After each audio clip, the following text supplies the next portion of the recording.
The 9,903rd meeting of the Security Council is called to order. The provisional agenda for this meeting is identical letters dated 19th of January 2016 from the Permanent Representative of Colombia to the United Nations addressed to the Secretary General and the President of the Security Council S/2016/53. The agenda is adopted. In accordance with Rule 37 of the Council's Provisional Rules of Procedure, I invite the representative of Colombia to participate in this meeting. It is so decided. On behalf of the Council, I wish to welcome Her Excellency, Ms. Laura Camila Sarabia Torres, Minister for Foreign Affairs of Colombia. And I would like to wish her a warm welcome. In accordance with Rule 39 of the Council's Provisional Rules of Procedure, I invite the following briefers to participate in this meeting. Mr. Carlos Ruiz Massieu, Special Representative of the Secretary General for Colombia and Head of the UN Verification Mission in Colombia. And Ms. Hilda Beatriz Molano Casas, Coordinator of the Technical Secretariat of the Coalition Against the Involvement of Children and Young People in the Armed Conflict in Colombia. It is so decided.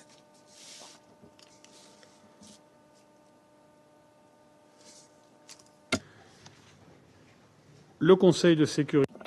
The Security Council will now begin its consideration of item 2 of the agenda. I wish to draw the attention of Council members to the report of the Secretary General on the UN Verification Mission in Colombia, document S/2025/188.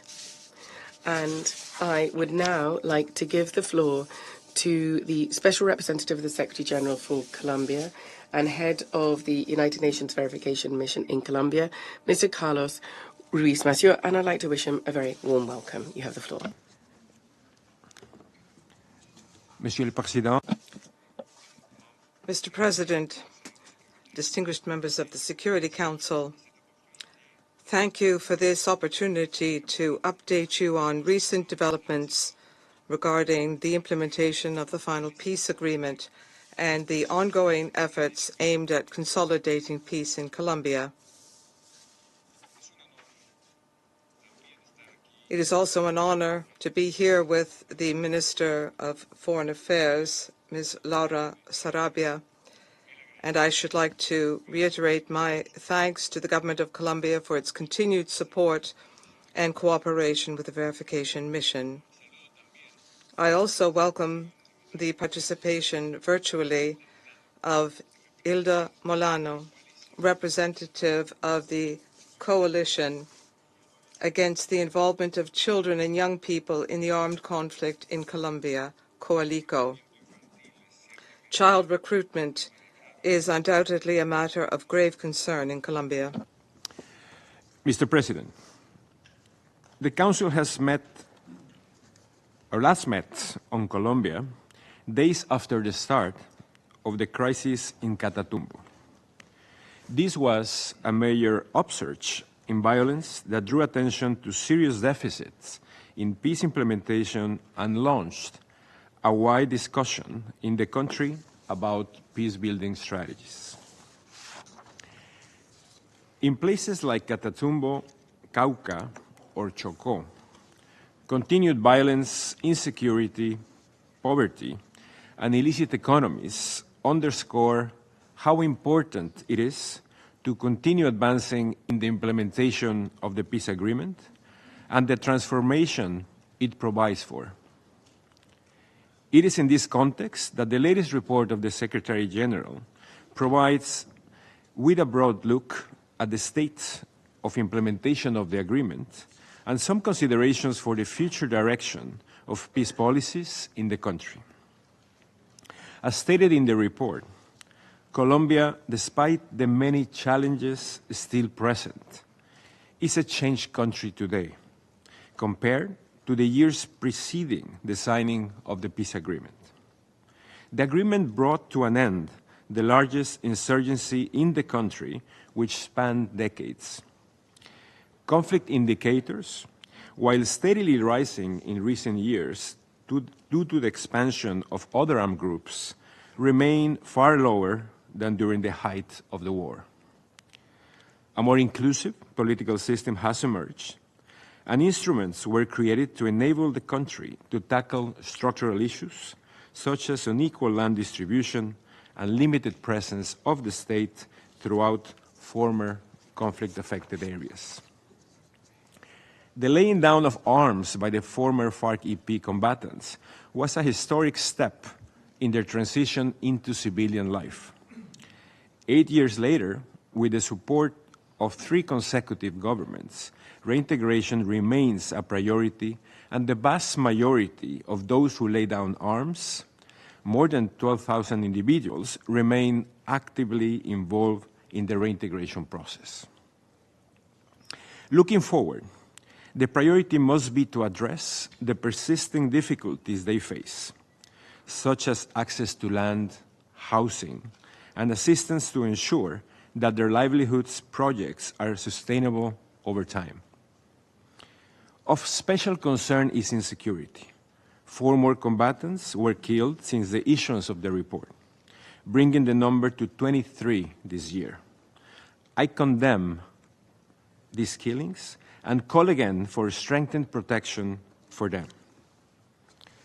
Mr. President, while many provisions of the agreements have a significant transformative potential, some are longer term in nature and are yet to be fully implemented.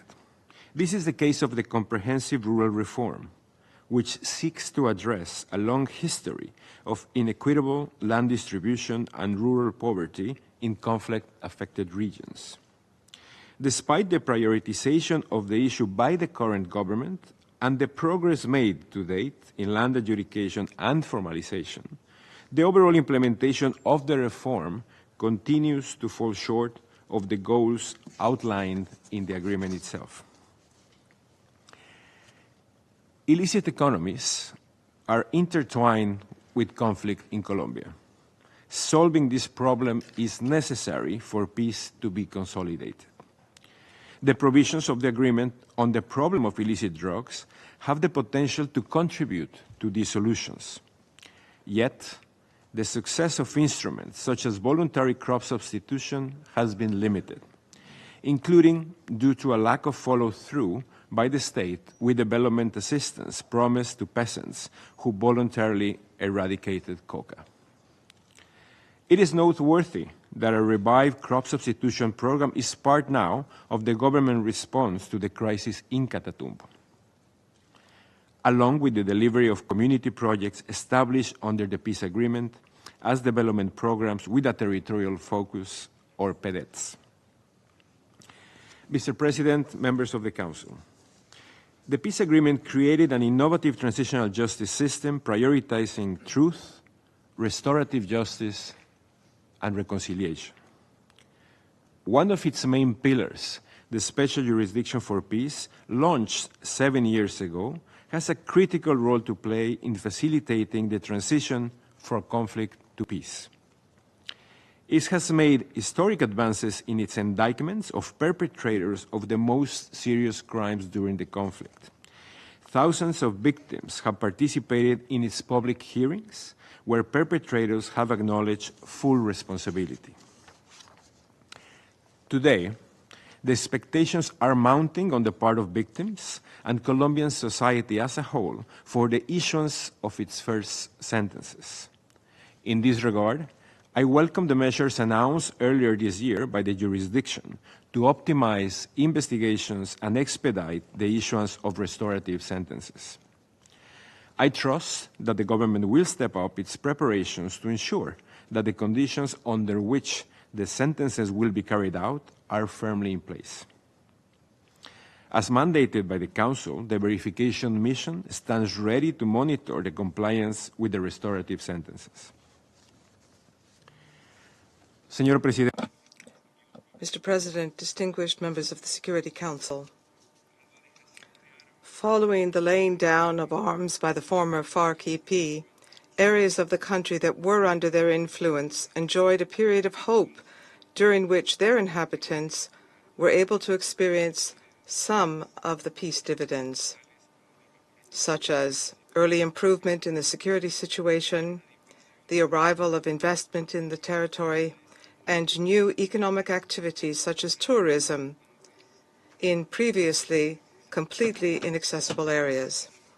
Unfortunately, in some of these areas, the situation has progressively deteriorated with the arrival of armed actors, new or existing, taking advantage of the limited presence of the state and seeking control of illicit economies.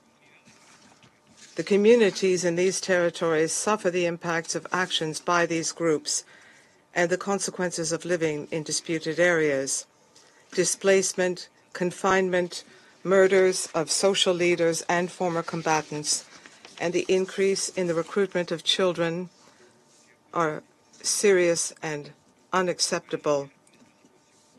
To address these situations, Colombia often falls into the false dichotomy between peace policies or security policies. In current circumstances, it is clear that bringing well-being to these territories requires complementarity between the two. The security guarantee provisions of the agreement are essential to ensure prevention and protection against violence. The public policy to dismantle illegal armed groups and criminal organizations is just beginning to be implemented after its late adoption in May 2024. The mission will continue to support the development of pilot projects for this policy carried out by the government in the territories. I also call for the implementation in the territories of the National Action Plan on the Security Council Resolution on Women, Peace and Security, as well as the provisions of the ethnic chapter in the agreement. Mr. President, historically, Colombia has had a long history of seeking to resolve armed conflicts through dialogue, with notable success stories, the 2016 final agreement being the most recent. Peace-building is a complex, long-term, and non-linear process. The report praises the decision to seek peace through dialogue while acknowledging that the results of ongoing initiatives have been limited to date. Looking ahead, it will be essential to prioritize dialogue processes with actors who demonstrate a genuine will for peace and who can achieve tangible results to benefit communities. Respect for international humanitarian law is an absolute obligation for all. A genuine will for peace is not demonstrated by recruiting minors and murdering leaders. A genuine will for peace is not demonstrated by extorting communities. A genuine will for peace is not demonstrated if people are deprived of freedom. Mr. President, we trust that during the remainder of its term, the government will continue to work in a spirit of cooperation with the other signatory party to the agreement, and that it will achieve the goals of accelerating the implementation of the agreement that were presented to this Council. I'm convinced that if the agreement had been implemented more thoroughly in the past 8 years, we would not have situations today like those experienced in Catatumbo or Cauca. We still have time to use the agreement as a valid and necessary instrument to overcome these situations and prevent the repetition of cycles of conflict in Colombia. Distinguished members of the Council, despite progress and setbacks, I must acknowledge Colombia's resilience and persistence in its search for peace through negotiated solutions. The international community has always responded with continued support. Indeed, in recent days, as the world is mourning the loss of Pope Francis, it is worthwhile recalling that peace in Colombia was always in his prayers. Mr. President, undoubtedly, Colombia is an example that demonstrates what can be achieved when the will of the parties and the will of society is combined with broad international support. At a key moment for peace building in Colombia and in the face of current challenges, I trust that this Council will continue to respond in kind to the Colombian people's desire for peace with the same unanimous support it has provided over the years. Thank you, Mr. President. I would like to thank the Special Representative. I'd like to thank you for your report and your analysis. And I'd like to give the floor to Ms. Hilda Beatriz Molano Casas, Coordinator of the Technical Secretariat of the Coalition Against the Involvement of Children and Young People in the Armed Conflict in Colombia, COALICO. I would like to wish you a warm welcome. You have the floor, madam. Thank you very much. Good morning, Mr. President and members of the Security Council. Good morning to the Minister for Foreign Affairs, Ms. Laura Sarabia, and to the SRSG and head of the mission in Colombia, Mr. Carlos Ruiz Massieu. Turning to our situation in the country, COALICO has experience, and we are committed to our efforts. This is a platform of civil society to which I belong, and we deeply appreciate this opportunity to share with you some thoughts about the serious situation faced by children and youth in the context of the armed conflict in the country. Respectfully, we would also like to make a few recommendations in order to improve monitoring and, above all, to enhance the positive impact that the implementation of the final agreement between the Colombian government and the former FARC-EP can have on the lives and rights of children and young people. According to figures from authorized sources such as the Ombudsman's Office, UN agencies with a presence in the country, Secretary General reports on children in armed conflict, the ICRC, and civil society organizations, it is undeniable that there has been a greater humanitarian impact and increased reports of serious violations against children and young people in Colombia in recent years, particularly in 2024 and the first part of 2025. Our projections, therefore, for this year are worrying, primarily due to the use of new technologies, new attack instruments such as drones, as well as the territorial expansion of illegal armed groups and illicit economies. Given this reality, the recruitment and use of children and young people by armed groups has become one of the main warning signs from the territories. A critical example of that happened last January in the department of Guaviare, where at least 21 people died in armed clashes. 7 of them were minors. They came from different departments such as Cauca, Cundinamarca, and Casanare. This fact highlights not only the persistence of recruitment, but also the geographic mobility of the victims. It makes it difficult for families and authorities to search for them, to locate them, and to recover their children. Moreover, there are increased reports of cases of forced disappearance of children and young people, and that is troubling, particularly in regions such as Cauca, Norte de Santander, and in the center of the country. Communities have identified recruitment as the most likely cause of these disappearances. Over the past year, it has become evident that the participation of children and young people in armed groups has happened through social media, with short and forceful messages that encourage their participation in the dynamics of the conflict in exchange for misleading offers that are at odds with the reality they live in their territories. Of particular note are reports that these practices occur not just in urban centers or rural areas with internet access, but also in areas with presumably very low connectivity, such as the Department of the Amazonas, and the primary targets are indigenous youth. The participation of children and young people in armed groups cannot be understood in isolation.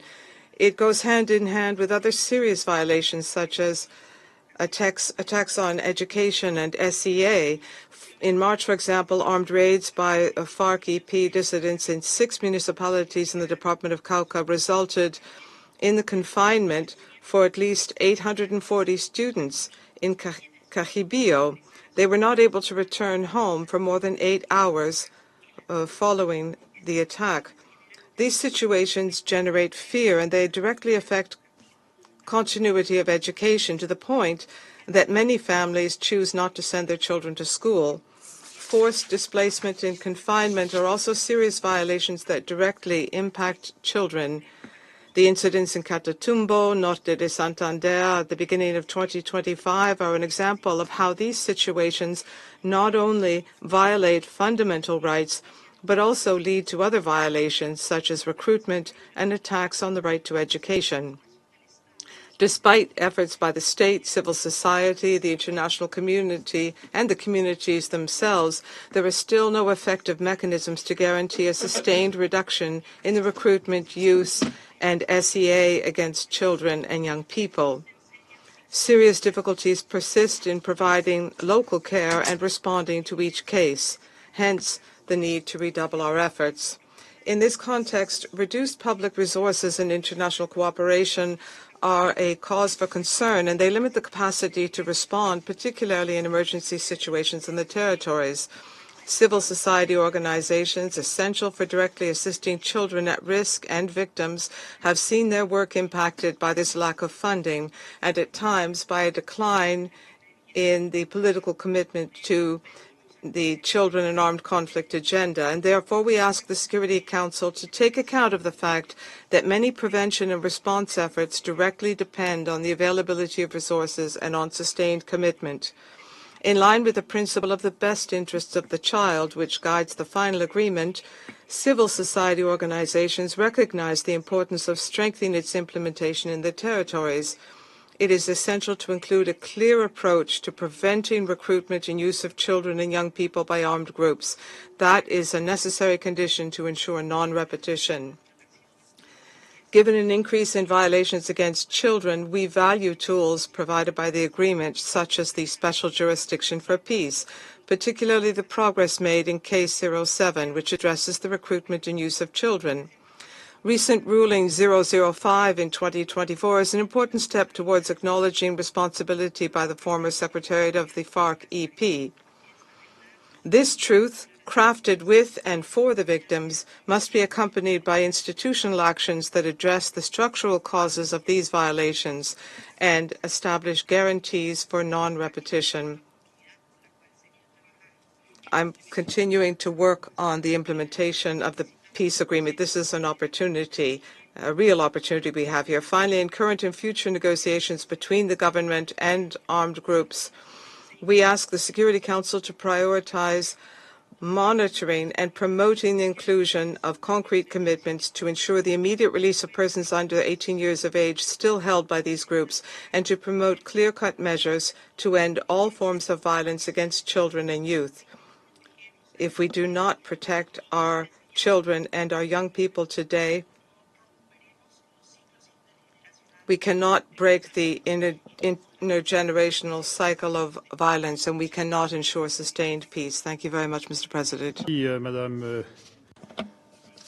I would like to thank Ms. Hilda Beatriz Molano Casas for your briefing that underlines the difficulties still being experienced. I'd like now to give the floor to the Council members who wish to make statements. The United Kingdom has the floor. And let me start by thanking SOSG Ruiz and Ms. Molano for their briefings today. I also warmly welcome Colombian Foreign Minister Sarabia to this chamber for the first time.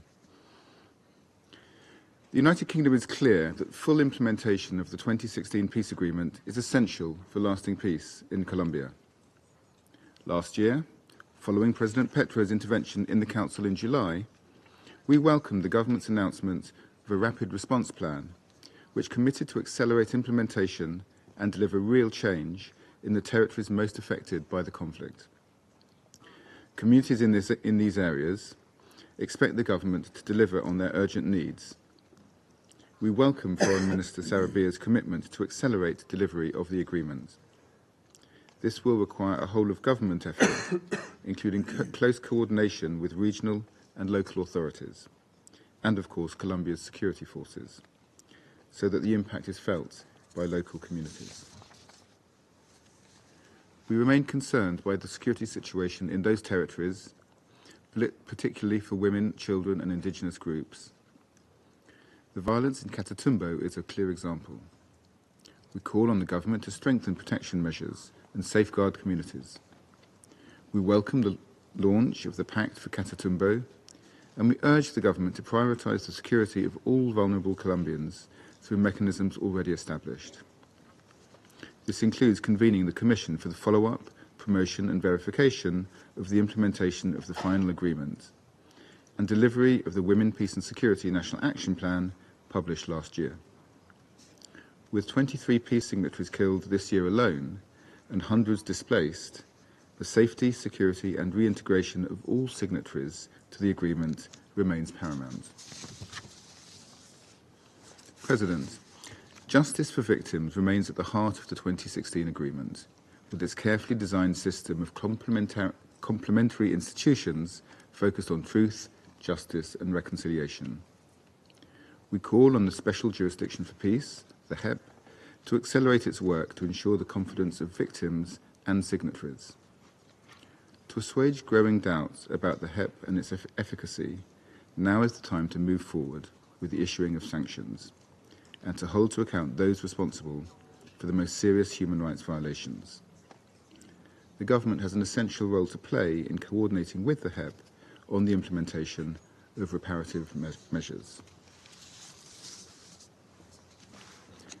Beyond the 2016 agreement, we recognise the Colombian government's efforts to extend the dialogue to other armed groups. Unfortunately, as the Secretary-General's report notes, these dialogues have not yet delivered the desired results. The UK and this Council have consistently called upon those groups to demonstrate a genuine commitment to peace, above all by respecting the rights of communities they claim to pursue. Whose interests they claim to pursue. Those communities continue, however, to be affected by serious violence, gross human rights abuses, and coercive and predatory behaviour at the hands of armed groups. If there is to be any hope of sustainable progress through dialogue, the groups involved need to show they are serious about a political process. President, to conclude, the United Kingdom remains steadfast in our support for sustainable peace in Colombia.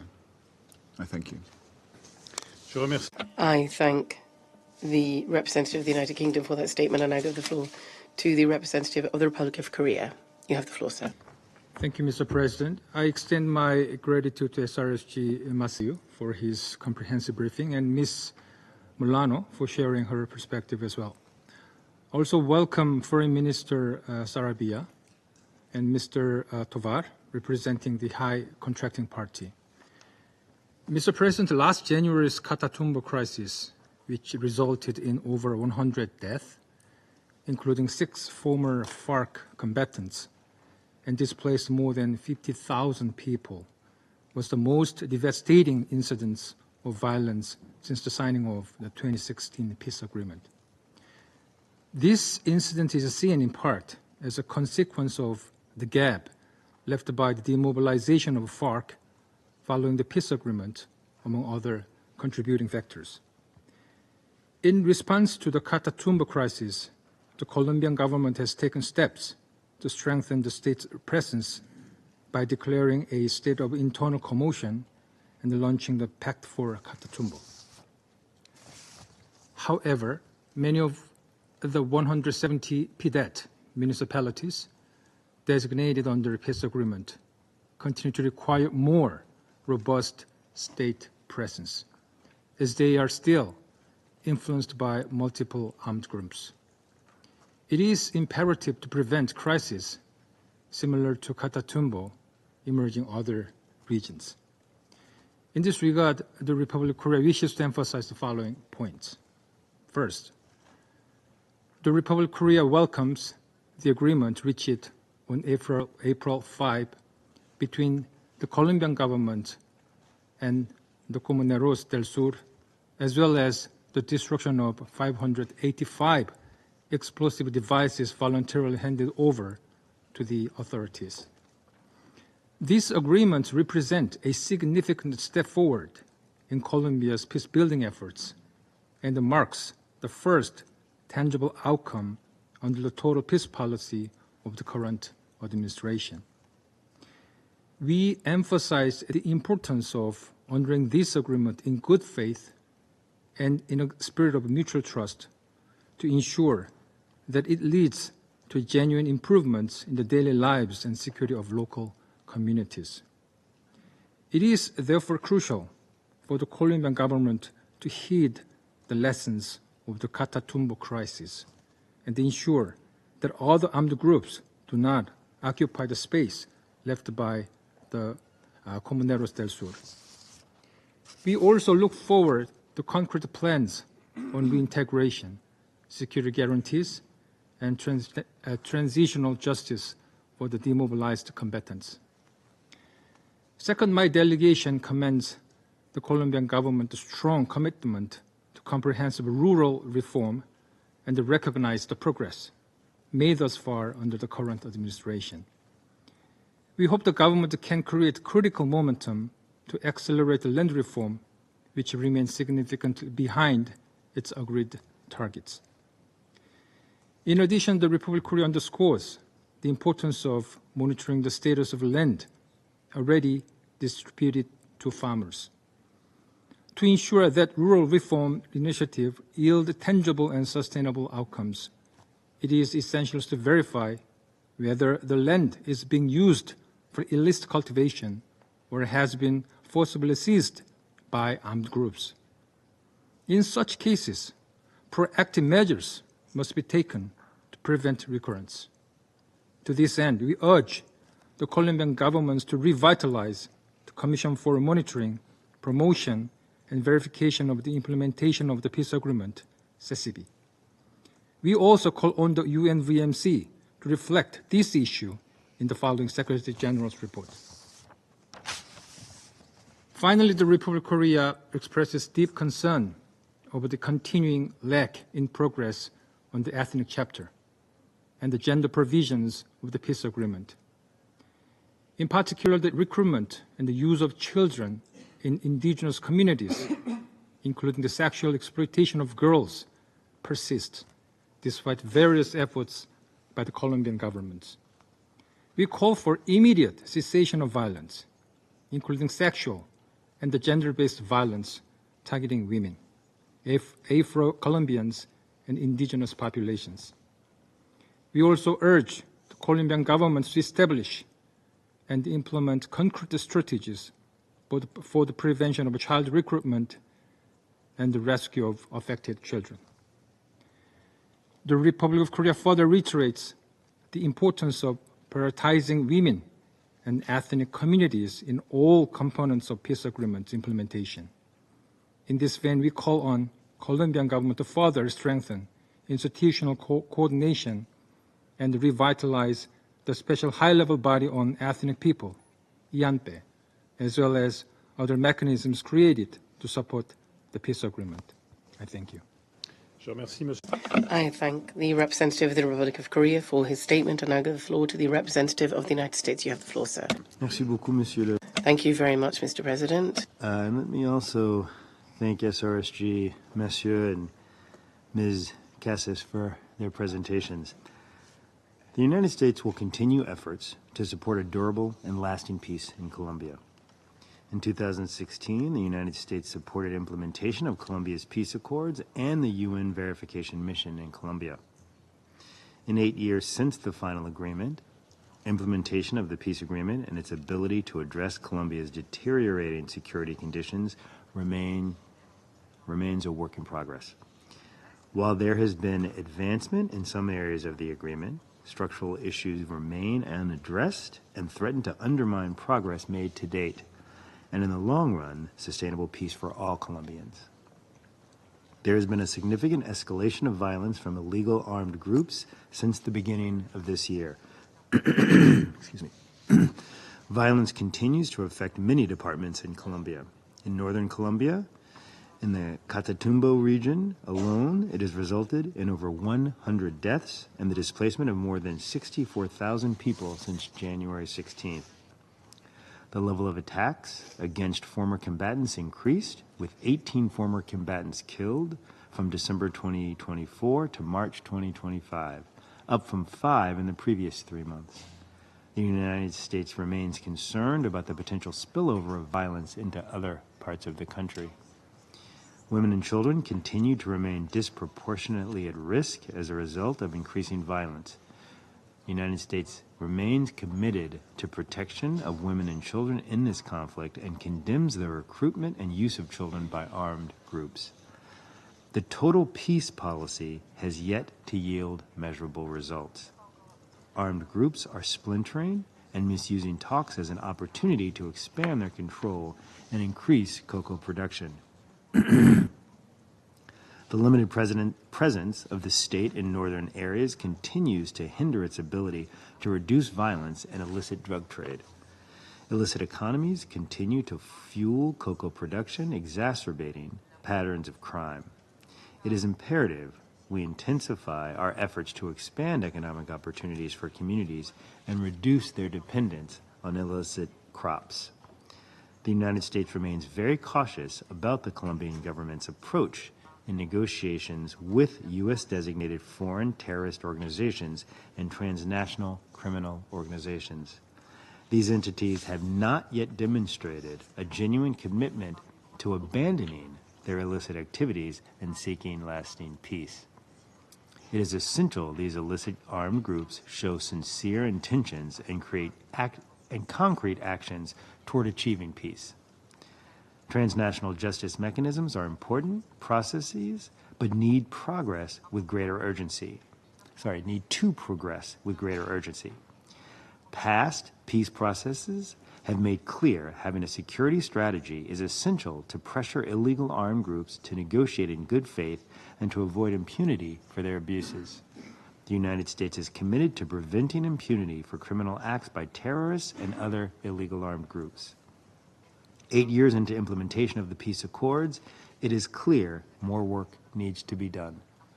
The United States will continue to monitor closely the process and effectiveness of the accords and work with members of this Council and the UN Verification Mission to achieve lasting peace and security in Colombia.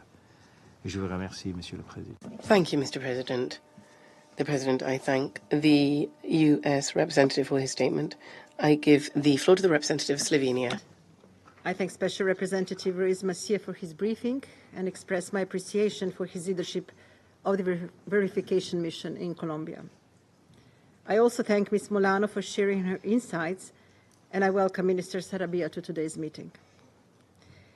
Mr. President, exactly 3 months ago, this Council convened to discuss the report on Colombia following a series of attacks by the ELN in the Catatumbo region, which resulted in significant loss of life, forced displacement, and a dire humanitarian crisis. While efforts to achieve sustainable peace in Colombia should not be judged solely on the basis of the Catatumbo incident, the crisis has, as illustrated in the Secretary General's report, highlighted the persistence of structural challenges in conflict-affected regions, notably the limited presence of state. At the same time, through the Pact for Catatumbo, the Colombian government has demonstrated its ability to swiftly accelerate the implementation of the final peace agreement and to prioritize dialogues with those armed groups willing to commit to peace and to the protection of civilians.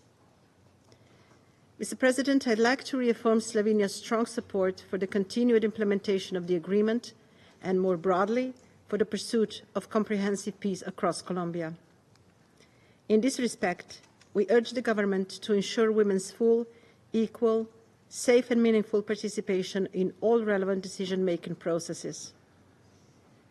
We welcome the government's strong focus on rural reform, a fundamental aspect of the agreement, and the important recent steps taken in the land adjudication, and encourage it to accelerate the process as much as possible while complementing these efforts with measures that enable recipients to make productive use of the adjudicated land.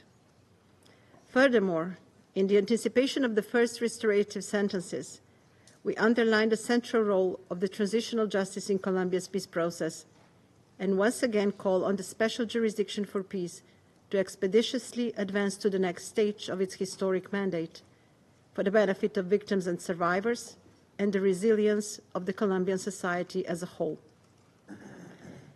Mr. President, let me return to where I began and underline Slovenia's utmost concern about the growing toll on civilians resulting from fighting between non-state armed groups, including its severe impact on access to essential services such as healthcare, food, and safe drinking water. Ensuring the security of communities is as important as achieving the peace itself. We particularly condemn the increasing recruitment and use of children by armed groups, as well as the grave violations committed within its rank, especially sexual and gender-based violence against girls, and urge all armed groups to immediately and unconditionally release all children and to adopt concrete, time-bound commitments with the United Nations to end and prevent such violations. Finally, Mr. President, we insist that international humanitarian law, with the protection of civilians in its core, must be upheld by all actors and actively promoted by the government in its dialogues with armed groups. I thank you. I thank the representative of Slovenia for her statement, and I give the floor to the permanent representative Ghani. Have the floor, madam. Mr. President, I have the honour to deliver this statement on behalf of the A3+, namely Algeria, Sierra Leone, Somalia, and my country, Guyana.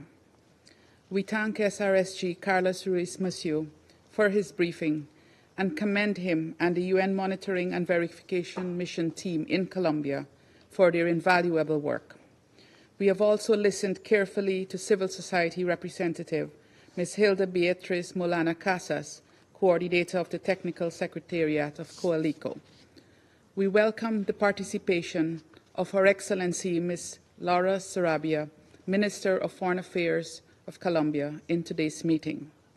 Mr. President, the A3+ commends the government and people of Colombia for their commitment to the implementation of the 2016 final peace agreement.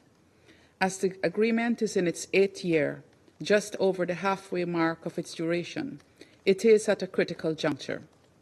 While many challenges persist, it is clear that the implementation of the peace agreement still has the potential to be a positive example for the rest of the world. A simple comparison is the marked improvement in Colombia today compared to when the agreement was signed in 2016. As highlighted in the Secretary General's report, the need to stay the course cannot be overstated. It is encouraging to see that political will remains strong. However, this must now be translated into accelerated implementation with tangible deliverables.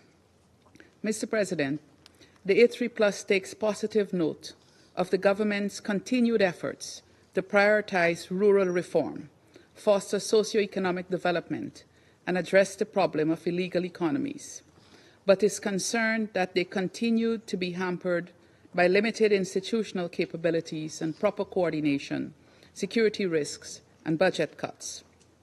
A central pillar of rural reform is land reform. We note that 45.9% of the target for formalization of tenure for those already in possession of land has been completed, and commend the government for this achievement. However, we are concerned that only 6% of the target for those with no land has been delivered, and that restitution of land wrongfully taken during the conflict remains a pressing issue, with no progress made in the ethnic territories prioritized under the ethnic chapter. We urge the government to further accelerate the process of rural reform. The A3+ is encouraged that the great majority of the almost 14,000 former combatants of the FARC-EP who laid down their arms following the signing of the agreement in 2016 remains committed to the reintegration process. The advancement of several projects by the Agency for Reintegration and Normalization is therefore a welcome development, and we take note of the government's commitment to funding the ARN by allocating the requested resources for 2025. Mr. President, the A3+ remain seriously concerned about the persistent slow implementation of the ethnic chapter.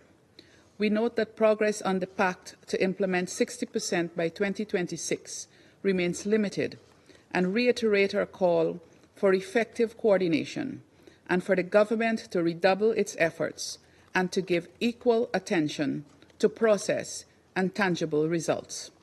We reiterate that progress in the implementation of the ethnic chapter is fundamental to addressing the historical and structural marginalization of Afro-descendants and indigenous peoples. The security situation also remains concerning. Clashes between armed groups along with the systematic targeting and threats against civilians have led to increased displacement and confinement, particularly impacting indigenous and Afro-Colombian communities. In light of these issues, we call for stronger state presence and more effective prevention and protection measures in communities, especially the affected regions, as well as ensuring the full implementation of the security guarantees provisions of the final agreement. The A3+ regrets the setbacks with the ELN and call on the parties to return to the negotiating table. We commend the government for continuing to seek peace through dialogue with other illegal armed groups and call for the prioritization of those dialogues that are likely to yield results, with the objective of ending the violence and further alleviating the suffering of the Colombian people. We emphasize that perpetrators must be held accountable. In this regard, we take note of the reinstated arrest warrants by the Attorney General for members of the ELN due to the recent attack in Catatumbo by the armed group. Mr. President, we strongly condemn the continued recruitment and use of children in this armed conflict. We stress that the use of children in armed conflict is against international law and call upon all armed groups to release the children within their ranks. We call on the government to continue strengthening its efforts to prevent the recruitment and use of children in Colombia. We acknowledge the gender provisions outlined in the agreement, which aim to implement specific actions that ensure equal access for women to programs and initiatives, as well as to facilitate their participation in peace-building efforts. Additionally, we recognize the challenges women face in accessing decision-making spaces, land, and employment opportunities. It is crucial to emphasize that women's inclusivity is essential for achieving lasting peace and stability. The A3+ commends the progress made by the Special Jurisdiction for Peace and looks forward to the issuance of the long-awaited sentences. We remain concerned that the transitional justice process has been impacted by violence against individuals appearing before the SJP. We urge increased protection measures in this regard. Additionally, we emphasize the importance of legal certainty for all individuals under the jurisdiction of the SJP. In closing, Mr. President, the A3+ reiterates our unwavering support to the government and people of Colombia in pursuing sustainable peace.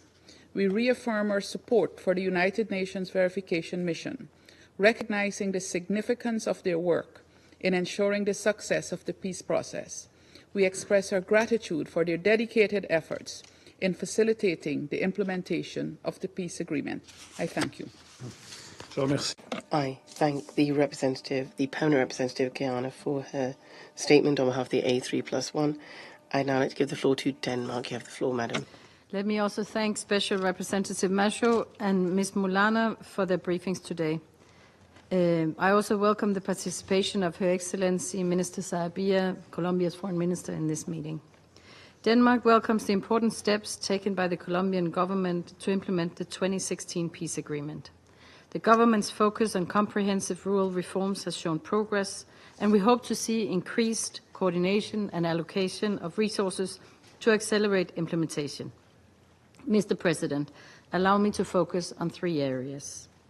First, violence by non-state armed groups and criminal organizations continue to plague the lives of people across Colombia. The rapid escalation of violence in Catatumbo earlier this year, which killed more than 60 people and displaced more than 50,000, must be condemned by this Council in the strongest terms. We praise the government's quick response to the crisis and the pact announced to strengthen the presence of state institutions and the local economy. We also welcome the efforts of the UN verification mission, which worked to de-escalate violence and evacuate vulnerable groups. The security situation also remains critical in departments along the Pacific and south of the country. Women, social leaders, and human rights defenders are disproportionately targeted. Full implementation of the peace agreement is key, including its gender provisions, to ensure peace building is inclusive with the equal and meaningful participation of women. Establishing a comprehensive state presence in conflict-affected areas to provide services and protection to vulnerable groups is essential to prevent further crisis. We call on the government to scale up their efforts to guarantee the protection of former combatants who have committed to the peace process. Their social, economic, and political reintegration cannot be hindered by threats and violence. Second, as we have heard today from Ms. Molano, children continue to bear the brunt of insecurity in Colombia. Recruitment and use of children remain critical issues, with high levels recruited by armed groups last year, including girls for sexual exploitation. We call for the immediate release of these children and for their reintegration. Children from indigenous and Afro-Colombian communities face heightened risk of violence, confinement, and forced displacement due to armed clashes. Stronger protection measures for children, particularly from rural communities, are urgently needed, as well as the full implementation of the ethnic provisions of the peace agreement. The protection of the population, and specifically children and women, must be central to the government's negotiation with non-state armed actors. Third, Denmark recognizes the vital role of the Special Jurisdiction for Peace to deliver transitional justice to victims on all sides of this conflict. Legal certainty for individuals under the SJP's jurisdiction is long overdue. Accelerated progress towards the issuance of restorative sentences is needed. On that note, we welcome the recent efforts by the SJP to optimize investigation and expedite the issuance of sentences.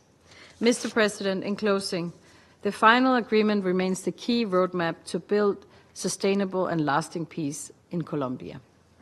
Meaningful progress has been made over the past 8 years, but more can and must be done. We urge the government to accelerate implementation and prioritize political dialogue with actors that have demonstrated their commitment to peace. The united and resolute support from this Council remains vital. Denmark looks forward to engaging with all Council members to this end. Thank you. I thank the representative of Denmark for her statement. I give the floor to the representative of Panama. En primer lugar, Thank you very much, Mr. President. We would like to begin by wishing a warm welcome to the Foreign Minister of Colombia, Ms. Laura Sarabia. Her very presence is proof of her government's commitment to implementing the peace agreement. We also acknowledge the presence of Diego Tovar, representative of the High Contracting Party, to the Commission to for the follow-up promotion and verification of the implementation of the final agreement. We also thank Mr. Carlos Ruiz Massieu, SRSG, and head of the United Nations Verification Mission in Colombia, for his valuable briefing, which has given us a clear picture of the situation in the territories where the mission is deployed, the challenges they are facing in implementing the agreement in all territories affected by violence. In particular, we welcome Ms. Hilda Molano Casas, coordinator of the Coalition Against the Involvement of Children and Young People in the Armed Conflict in Colombia. Her work represents the valuable role played by organized civil society, one of the main actors in peace building, and is proof that all need to participate in the solution. We must aspire for the best, which is that the parties in a conflict will lay down their arms and opt for dialogue. We are convinced, therefore, as reflected in the peace agreement that the justice mechanisms aimed at restorative justice for victims must be used as a reference for future processes of dialogue and reconciliation elsewhere in the world. Panama recognizes the accelerated efforts to implement the peace agreements. However, we are aware that the country does continue to face some complex moments and difficulties. The recent crisis in Catatumbo reveals the structural challenges which still persist in rural areas, such as difficulties in increasing state presence, the proliferation of illicit economies, and inequalities. For that reason, we welcome the creation of the Pact for Catatumbo. Its approach is a complement to the goals of the peace agreement, as it addresses the many root causes of the problem. We also acknowledge the complexities associated with illicit economies, and we underscore the implementation of the National Comprehensive Illicit Crop Substitution Program. We are concerned, however, at the increase by 53% in the production of cocaine, which underscores the urgent need to strengthen comprehensive approaches to address this situation. Turning to the situation in Catatumbo, Panama expresses its full solidarity with the families of the more than 60 people who have been murdered, the 59,700 people displaced, and the more than 24,500 people confined as a result of the armed violence. In this delicate context, for Panama, security for those who have opted for peace is essential. We also express our concern at the killing of 20 former combatants so far this year. 7 of them lost their lives in recent clashes in Catatumbo. In addition to that, there have been more than 40 allegations of killings of human rights defenders. They continue to face extreme vulnerability because of their work in the territories. That is unacceptable. Mr. President, Panama condemns the attacks which took place last week in the departments of Cauca and Huila, which left at least 4 people dead, including 1 minor, and a number of casualties. We express our deepest condolences to the families. These acts of violence against the civilian population are not just a serious violation of IHL, but they also undermine national efforts to build peace. In general, we respectfully call for an accelerated process for land restitution, adjudication, and formalization, particularly those issues under the ethnic chapter. In this context, we firmly condemn the continued recruitment of children and young people by armed groups. This is a practice which is particularly alarming in indigenous communities.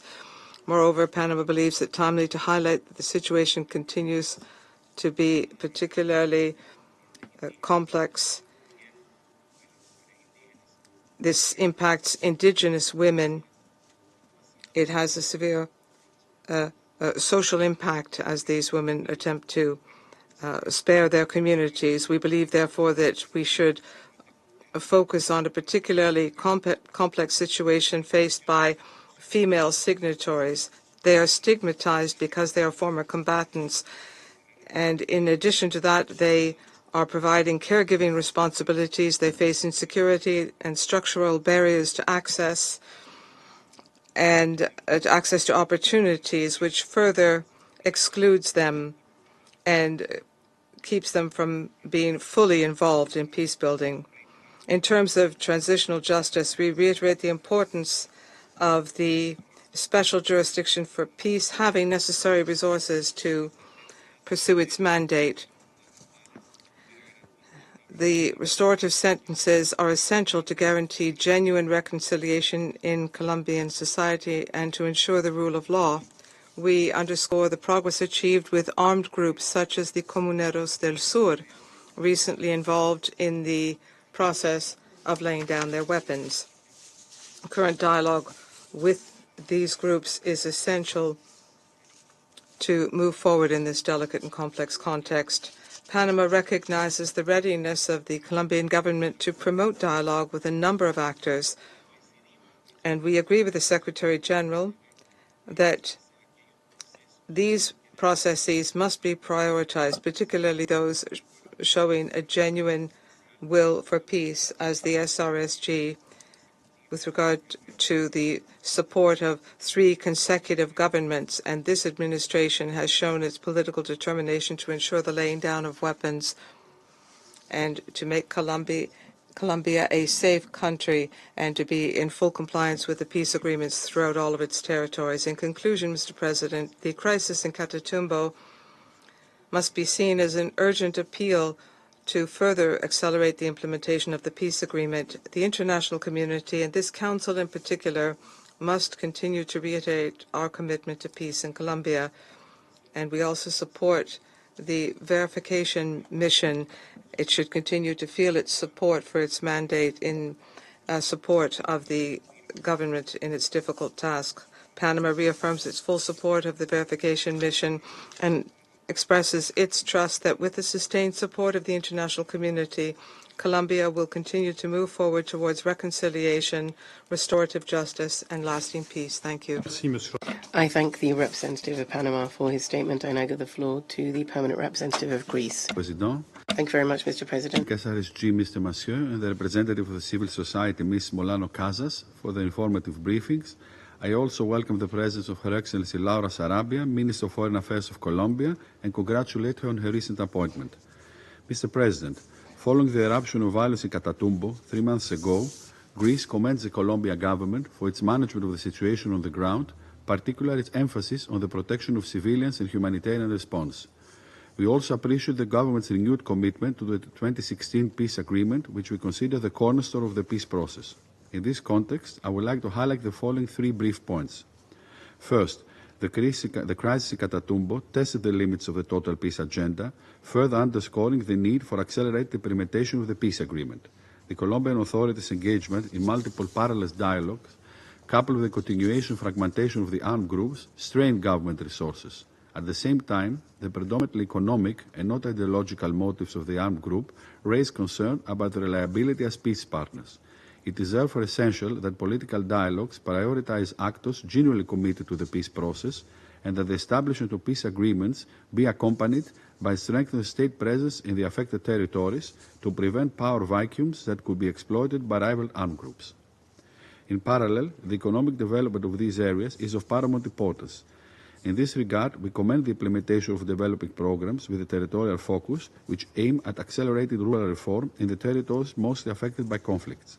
It is also noteworthy that in face of the climate crisis, rural reform in Colombia integrates environmental considerations such as sustainable land use. And of course, the successful completion of land distribution is crucial for the reintegration of ex-combatants, allowing for stable livelihoods and housing.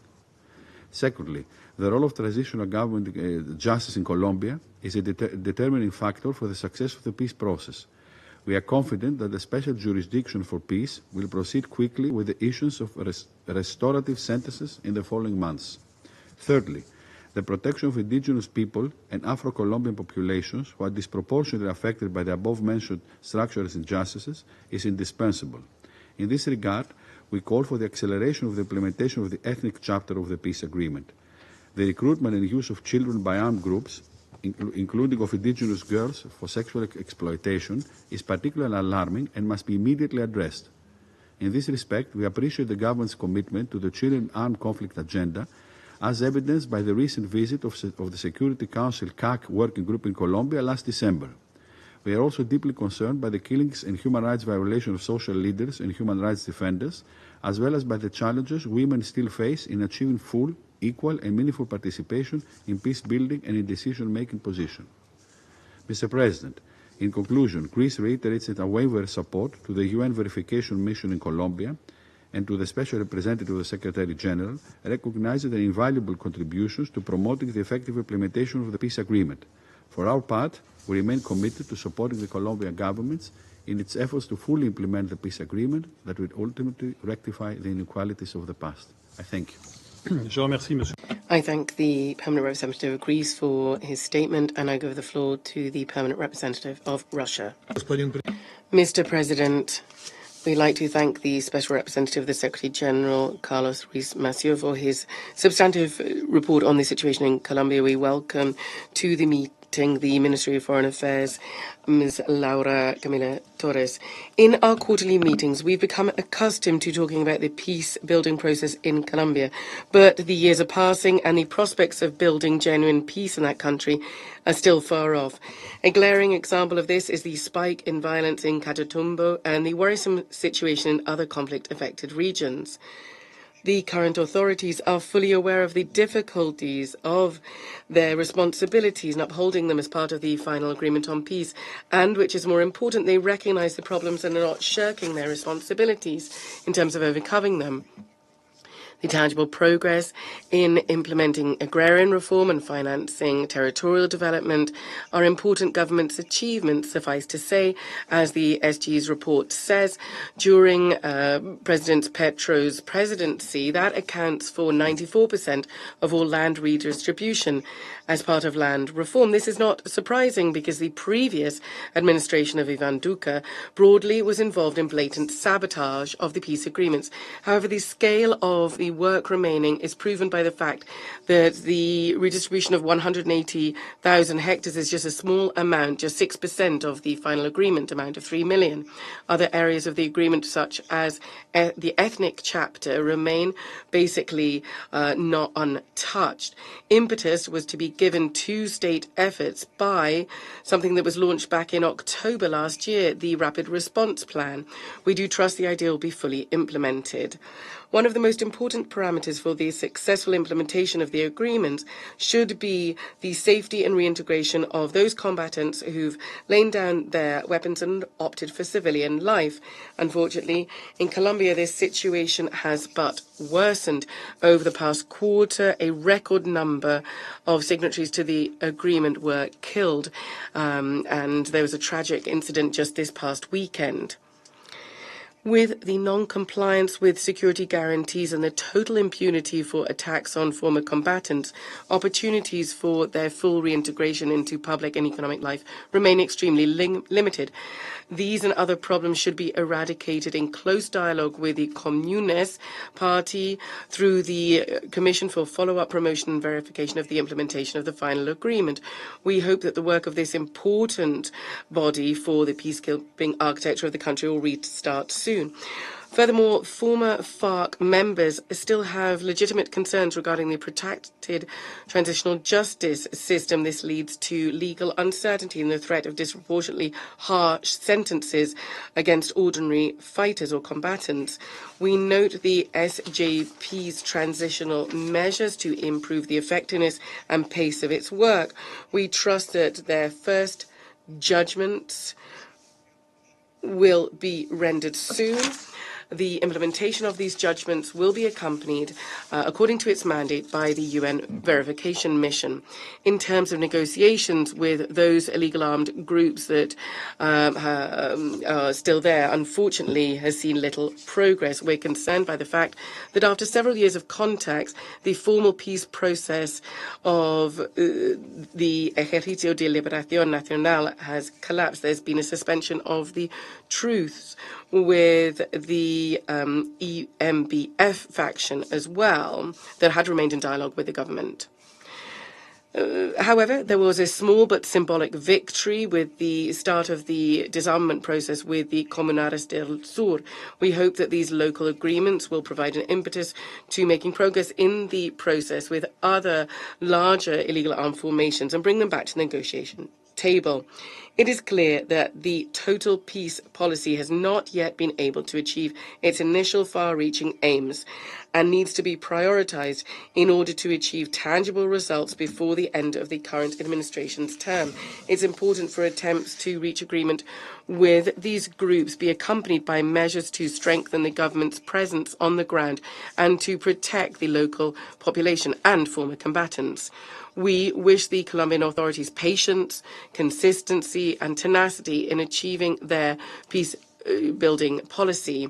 Russia, as a permanent member of the Security Council, will continue comprehensively to assist the peace process in the country, inter alia by supporting the work of the verification mission under the leadership of Carlos Ruiz Massieu. Thank you very much.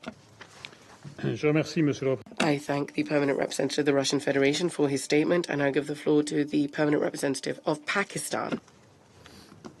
Thank you, Mr. President. I would wish to thank SRSG Carlos Massieu for his comprehensive briefing. We commend the work of UN Verification Mission in supporting the Colombian government for implementation of key aspects of the 2016 peace agreement. We also appreciate Ms. Hilda Beatriz from COALICO for her valuable contribution. I welcome the presence of Foreign Minister Laura Sarabia Torres in today's meeting. Your participation reflects the Colombian government's continued commitment to peace, reconciliation, and nation building, notwithstanding the multifaceted challenges. Mr. President, this year we have crossed the halfway mark of the 15-year timeline into the implementation of the 2016 peace agreement, an accord that represents the collective aspiration of the Colombian people to end decades of conflict and build a better, harmonious, and more peaceful future. As highlighted in the Secretary General's report, progress under the peace agreement presents a mixed picture. Pakistan acknowledges the advances made thus far in its implementation and commends the Colombian government and other stakeholders for their efforts in promoting reconciliation and peace. Notable progress in rural reform stands out. However, structural and security-related challenges continue to hamper progress in critical areas, including reintegration and security guarantees for former FARC combatants and functioning of transitional justice mechanisms. We welcome Colombian government's ongoing efforts to promote inclusivity, to bring transparency, and to align its policies to meet the socioeconomic and security needs of local communities, including through the Rapid Response Plan. In this context, we believe that extending the state authority to areas which had hitherto lacked institutional state presence would be of vital importance. Mr. President, ensuring the safety and security of all Colombians remains central to the success of the 2016 peace agreement. The tragic incident in Catatumbo earlier this year served as a stark reminder of the threat posed by violence and armed groups, not only to peace and stability, but also to the integrity of the peace process itself.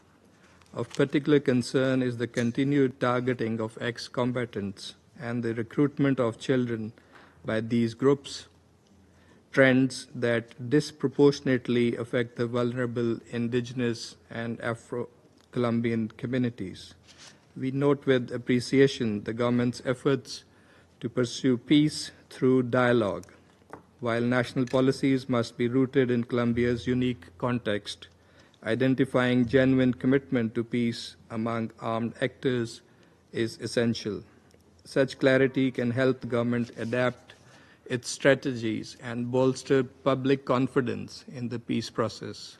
We urge all parties to respond positively to the government's outreach, renounce violence in all its forms, and recommit to dialogue without preconditions and with full respect for the Constitution and national laws.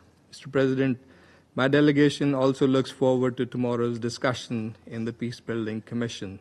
Given the interlinkages among various aspects of the 2016 peace agreement, a comprehensive, well-coordinated, and all-encompassing approach is imperative to consolidate the gains made so far and to further build the momentum for peace. Mr. President, to conclude, lasting peace in Colombia will require inclusive dialogue, development, and justice, anchored in national ownership and belief. Pakistan reaffirms its steadfast support for this process and encourages all actors to stay the course towards full implementation of the peace agreement. I thank you.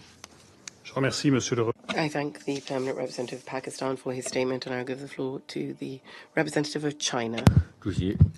President, I welcome the presence of Foreign Minister Sarabia of Colombia at today's meeting. I thank SRSG Massieu for his briefing. I've listened attentively to the statement by the civil society representative.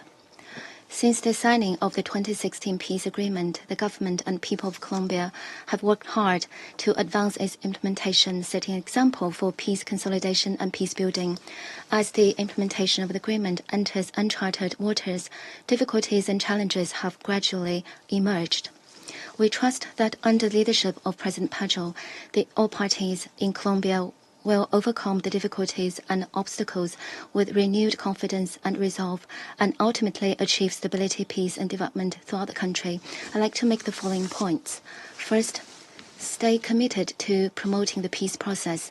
Under the peace agreement, the measures to address structural problems and produce transformative effects are long-term in nature and require patience and perseverance to secure sustained progress. China supports President Petro's decision to prioritize the implementation of the peace agreement for the remainder of his term. We hope that all parties in Colombia will unite in purpose and action, undeterred amid challenges, working tirelessly to implement the agreement. China commends the government's commitment to resolving disputes and differences through dialogue and consultation, and supports all parties in the country prioritizing the interests of the people and enhancing the effectiveness of dialogue so as to achieve more progress. Second, accelerate efforts to promote national development. Comprehensive rural reform is a top priority for the implementation of the peace agreement and an important pillar of Colombia's national development. China applauds the government's multi-pronged approach to rural reform, including accelerating land adjudication and tenure formalization, implementing the development programs with a territorial focus, and the National Plan for Rural Reform. The SG's report notes that progress in rural reform has fallen short of expectations. China encourages the Colombian government to increase input, strengthen coordination to expedite rural reform and unleash development dividends. Third, step up efforts to improve the security situation. The SG's report has pointed to a worrying security situation in many parts of the country. The violence in Catatumbo earlier this year has caused serious harm to the population and had a negative impact on the peace process. We support the Colombian government in beefing up security deployment, strengthening effective control over conflict-affected and remote regions, ensuring the safety of the population, protecting vulnerable groups, including ex-combatants, ethnic minorities, women and children, and preventing the recurrence of similar violence. President, under the stewardship of SRSG Massieu, the UN verification mission in Colombia has played a unique role in supporting the local peace process. China supports the mission in continuing to implement its mandate, striving for visible results of the Colombian-led, Colombian-owned peace process, and contributing more to Colombia's efforts towards peace and development. Thank you. I thank the representative of China. I'm now going to make a statement in my capacity as a representative of France. First and foremost, I'd like to thank Mr. Carlos Ruiz Massieu, the SRSG, for his briefing, and also Ms. Hilda Molano, who enlightened us on the long-term risk posed by the upsurge in recruitment of children by armed groups. I'd also like to welcome here the Minister for Foreign Affairs of Colombia, Ms. Laura Sarabia. The 2016 final agreement is a model in the area of peace process. It seeks to bring an end to a conflict that ravaged Colombia for decades, and it seeks to address the historic factors that catapulted the country into this situation. Its success is something necessary for Colombia that wants stability, and it's crucial for us, its international partners, who want to continue to show that conflict resolution and peace building are still within reach. This is the case when there is a shared resolve of the parties concerned and assistance from the international community. And this is the case for the process in Colombia. And that's why it's an example for all crises on the agenda of the Council. The full implementation of this agreement is crucial. It is the primary responsibility of the Colombian government, and France commends its efforts along these lines. This commitment must continue and must be stepped up so that over the next few months progress can be sped up to benefit the Colombian people. I'd like to insist on 3 key dimensions to achieve this. 1. La reforma rural es 1. Rural reform is an essential pillar to correct the structural causes of conflict, in particular unequal land distribution. France, as a supporting country for this chapter of the peace agreement, places particular importance here. We welcome the progress achieved, and we will continue to support the Colombian government by providing training, by having exchanges with French experts, and providing support for the creation of agricultural cooperatives. 2. Transitional justice plays a key role in the reconciliation process among Colombians. The special jurisdiction for peace has made it possible to seek the truth and to establish accountability. Restorative sentences must be handed down, and conditions for their full implementation must be met. France calls for dialogue among the parties so that this process can move forward. 3. Security is a necessary condition for the full implementation of the peace agreement. France condemns the deadly attacks in the region of Catatumbo and calls on the armed groups to cease their violent actions. Efforts to combat this upsurge in violence must be supported. Support must be provided for efforts as well to guarantee the safety of former combatants and of the most affected communities. There are children there, as we have heard, and many of them have died or they are maimed given the massive presence of anti-personnel mines. Their recruitment by armed groups, sexual violence, and all other serious violations of the rights of the child have increased alarmingly. It is urgent to put an end to this violence and to address it through the SJP, which opened this case in 2019. I reiterate France's appeal to the armed groups to release unconditionally children who have been recruited. Most often they are recruited to participate in drug trafficking activities or for illegal mining exploitation, and they must put an end to these practices which run counter to international law. We welcome the brave action of partners and local personalities who are working at the risk of their own lives to protect young people from the risk of recruitment. All of these measures are essential for reducing violence, and they must go hand in hand with a bolstered presence of the state. This is the only way to break the cycle of instability. Finally, I cannot forget the role played by the SRSG of the UN verification mission in the progress achieved in implementing the peace agreement over the past few years. He has our gratitude and the gratitude of Colombian authorities. We must preserve the unanimous support of this Council for their actions in the favor of peace and security in Colombia and in the region. Thank you.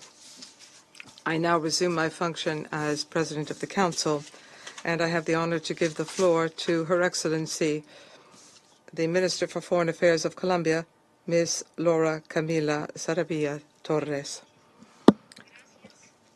Thank you very much, Your Excellency.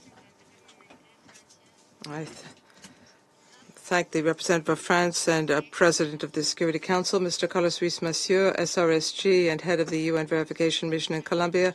Warm greetings to Hilda Beatriz Molano, who honors us with her participation today. Distinguished ambassadors, good morning to everyone. I will begin with a quote, open quotations. I now direct some words to all of you, dear brothers and sisters of this beloved country. Colombia, children, young people, adults, the elderly who want to be bearers of hope. Do not let difficulties weigh you down. May violence not break you. May evil not overwhelm you. Go out with that commitment to renew society so that it will be just, stable, and fruitful." End quote. That was Pope Francis's appeal to us when he visited Bogota in 2017. That message today, more than ever, invites us to dream about a different country. The Colombian people have always sought to build a nation of peace, and yet, as José Eustacio Rivera warned us in The Vortex, a Colombian novel written more than a century ago, the heart of Colombians has been trapped by violence. Despite many attempts and very few missteps, Colombia has still not been able to emerge from this cycle of barbarism. Barbarism is not just an abstraction or an empty concept. It can be seen in the more than 2 million displaced persons, 9 million victims, and 100,000 disappeared. The peasants have suffered most cruelly. They have been expelled time and time again from their fertile land by fire and by sword. This historic violence has made us one of the most unequal countries in the world. We are speaking as a generation which has inherited from our parents and grandparents a country in conflict, but we don't want to pass that on to our children. This generation still dreams, that believes of a Colombia in peace and that it is possible. This generation does not have its hearts hardened by its losses nor poisoned by the treachery of the past and the deceit of the present. We know that in history, there's no transition to peace without obstacles or moments of despair, but this uncertainty cannot defeat us. It is in the midst of difficulties when we need to persist. Gabriel Garcia Marquez, Álvaro Cepeda Mudio, Manuel Zapata Oliveira, Laura Restrepo, and Alfredo Molano have written from different shores how violence is recycled and how it intensifies after every failed attempt at peace.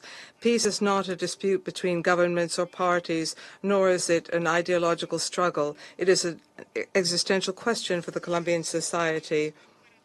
We are risking our souls and the future of everyone. When President Gustavo Petro proposed as Colombia that we be a global power for life, it's not just a slogan, it's an urgent appeal to set aside the warmongering mindset of generations and to open the way to the peaceful winds of our youth. Many of us have been born into the open wounds of conflict. Until that changes, those who have lived on the front lines of the warlords, as Ricardo Silva in Rio Muerto has said, will continue to suffer. The thousands of silent ones and their families will continue to face displacement as a result of the conflict, as a result of development and indifference. This violence is maintained today without compassion, without justice. Without a doubt, President Gustavo Petro has given them a voice. One of the most powerful tools to give voice to the people is the implementation of the 2016 peace agreement submitted to the Security Council as a unilateral state declaration. It has not been, nor will it be, easy to fulfill the agreement. In fact, the implementation of the agreement was ignored for 4 years due to egoistic political decisions. We are living the consequences today. Rural reform was ignored and is moving forward slowly. Clarification of the truth has been piecemeal, and it left victims in the middle. That is a fact. We failed to tell the whole truth. No less important, transforming the most vulnerable territories was not made a priority. Public resources were earmarked for decades in urban works, while in departments such as Chocó, more than half of the population is living without drinking water. Perhaps the most difficult has been that as a society, we don't have a common goal or a shared methodology in the country, in the city, between rich and poor, between the educated and the excluded. There is no consensus. Egos, ambitions, convenience, and feelings have gotten in the way of this agreement. Fulfilling the peace agreement is not symbolic for our country. It is a state duty, and it is a priority of our government, supported by the vast majority of citizens. The arrival of President Petro's government was a sign of popular support to build a Colombia of peace, stability, and lasting peace. And in almost 3 years, we've made significant progress, and I would like to share that with you here. Firstly, there's been a diagnosis and a prioritization of 16 national comprehensive rural reform plans with a gender and ethnic approach. 2, there's been territorial financing for $2.4 billion approved by the PDET municipalities. These are the development programs with territorial focus. These are the municipalities that historically have been most affected by the conflict. Institution and community building as part of the territorial pacts with Catatumbo, Nariño, and Cauco, including 77 municipalities. 44 of them are PDETs. Land registry modernization. We have updated the information on property, the use, and the assessment of 9.6 million hectares of land. This has facilitated restitution and promoted rural investment. 24.89% of these efforts were carried out in PDET areas. 12,136 signatories of the peace agreements remain active in the reintegration process. Some 2,495 are still in the labor market. We have strengthened the national reintegration system and consolidated the comprehensive reintegration program. $3 million have been dispersed for productive projects in 32 departments in our country. We have adjudicated approximately 133,000 hectares of land.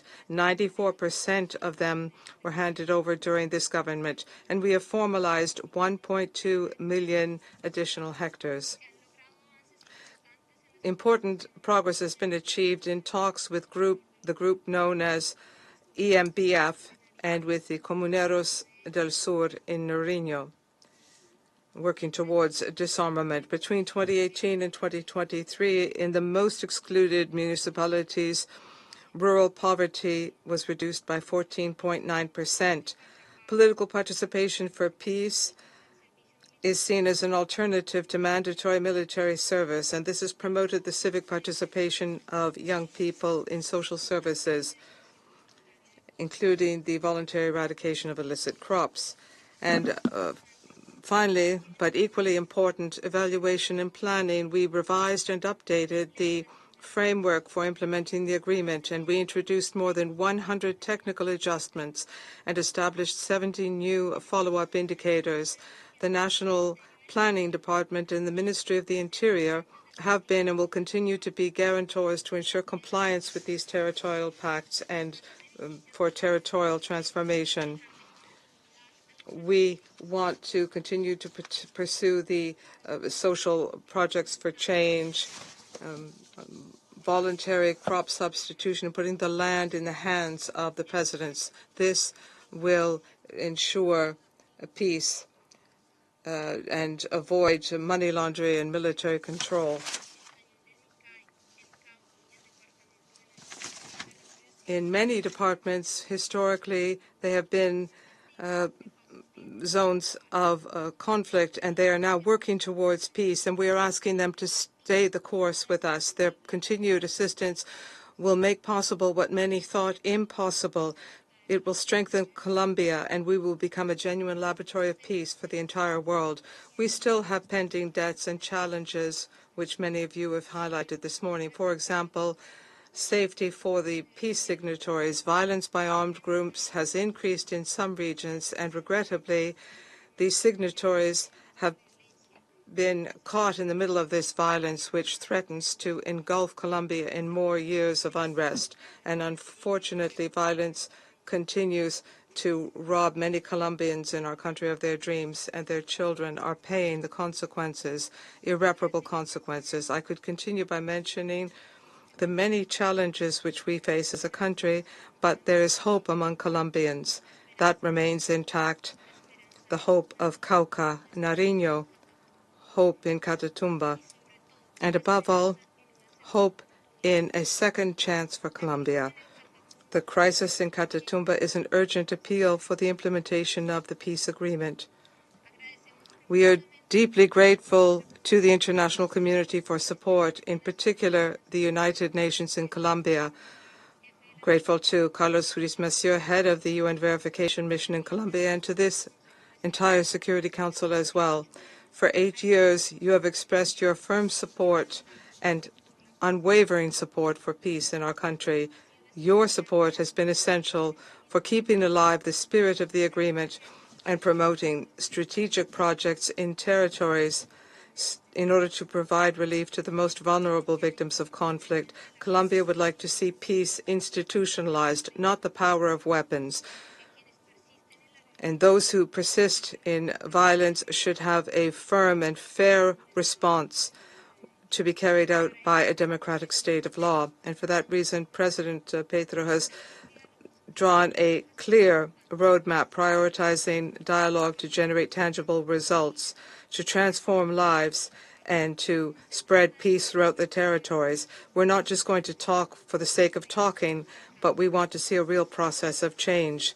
Bravely, President Petro has spoken of social dialogue and of sensitivity towards those who have had no other option but conflict at a time when the war drums continue to sound in our country. The fact is that we must move forward more quickly and more boldly. We have come to say this to the world with conviction that Colombia will continue to implement the 2016 peace agreement. Our message is clear. Colombia is committed to peace, and we are asking for the continued and decisive support of the international community, of the verification mission, and of the international community to build a future of peace. In the current reconfiguration of global interests, the support of this Council has become a cornerstone to ensure continuity and success in the implementation of this agreement. As the Minister for Foreign Affairs, I am not coming here to ask for favors, but to renew Colombia's commitment to peace. With the support of this community, we will make peace a legacy and not an empty promise. To speak of peace in Colombia is to speak of dignity, of memory, and of the future. We must walk together towards this Colombia where it is more worthwhile living than dying. Let peace in Colombia unite us forever. Thank you. I thank Her Excellency, the Minister for Foreign Affairs of Colombia, Ms. Torres, for her very enlightening statement that was full of hope. There are no further speakers on my list. I would just like to thank the Minister once again and the Special Representative, and I would also like to thank the UN Verification Mission as well as the Coordinator Hilda Casas before adjourning.